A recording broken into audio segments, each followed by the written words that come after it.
আসসালামু আলাইকুম। আমার দিনের বোনেরা, আমার দিনের ভাইরা ভালো আছেন তো? আলহামদুলিল্লাহ ভালো আছি। এই দেখুন ঐতিহ্যবাহী পিঠাগুলো কেমন হয়েছে। এই যে লাভ 100% লাভ লাভ লাভ। এই দেখুন পিঠা, যারা যারা পিঠা ভালোবাসেন একটা লাইক কমেন্ট শেয়ার অবশ্যই দিন এই বোনের জন্য। আর এই দেখুন তরকারির সাথে ছোট্ট কই মাছ, নতুন বর্ষার কই মাছ, সাথে আছে ভাত। তবে একটা কথা আপনারা আমাকে কমেন্টে বলেছেন, ধন্যবাদ দিয়েছেন যে আমরা ভাড়াটে বাড়িওয়ালারা আমাদের মূল্যায়ন করে না। সত্যি আপু, আমাদের কেউ মূল্যায়ন করে না। আমায় যদি ভালোবাসো তোমাকে আমাকে ভালোবাসতে হবে, আমাকে ভালোবাসতে হবে, আমাকে ভালোবাসতে হবে ও সাথী রে।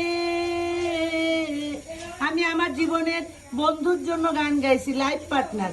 ভিডিওটা যদি ভালো লেগে থাকে, ভালোবেসে থাকেন, লাইক কমেন্ট শেয়ার অবশ্যই করবেন। আল্লাহ হাফেজ।